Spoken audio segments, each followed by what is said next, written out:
Back when Jesse James prowled the land, the savings of the citizenry was constantly under threat by bandits looking to heist their money. These days, the money itself is stealing the savings of people in the form of high inflation and crashing financial markets.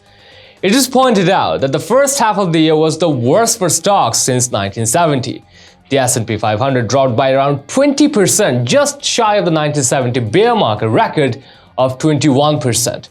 The Nasdaq Composite was down by 29.5%, the worst decline ever.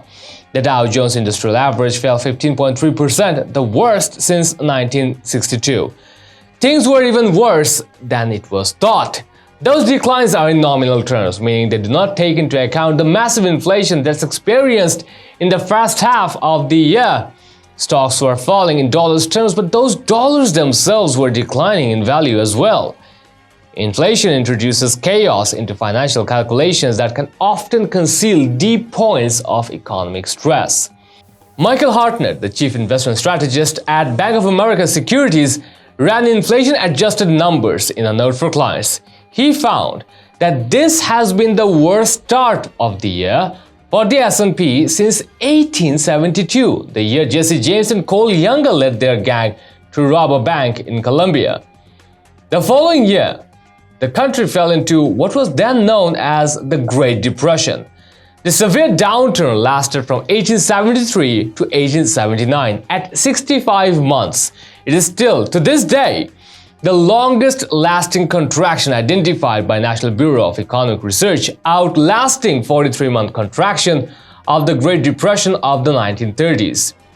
10 states, scores of railroads, hundreds of banks, and thousands of businesses went bankrupt during the 1870s Great Depression. Well, as bad as that sounds, Hartnett points out that 2022 is looking like the worst year for government bonds since 1865. Government bonds fell 15.4% in the first half of the year, even before adjusting for inflation. This doesn't mean that there was no money to be made in the first half of the year. As everyone knows, oil and gas prices have exploded higher. Commodities overall had their best inflation-adjusted first half of the year since 1946, according to Hartnett. Oil rose 46%, natural gas 74%, and iron ore 28.2%. Now, obviously, recent economic data will do little to reassure investors about the economy. Construction spending unexpectedly declined in May, the first drop in 8 months. Strikingly, single-home construction spending was flat for the month before adjusting for inflation. In inflation-adjusted terms, construction has rolled over and is declining rapidly. The Federal Reserve Bank of Atlanta's GDP Now economy tracker had fallen into negative territory on Thursday. On Friday, it plunged even deeper to -2.1. Bank of America slashed its forecast for second quarter GDP to 0. All signs point to ongoing strength in the labor market, with the consensus for job growth at 250,000 and the unemployment rate at 3.6%. A big question mark is how long it will take for negative GDP growth, sharply rising interest rates, and high inflation to throw sand into the gears of the labor market.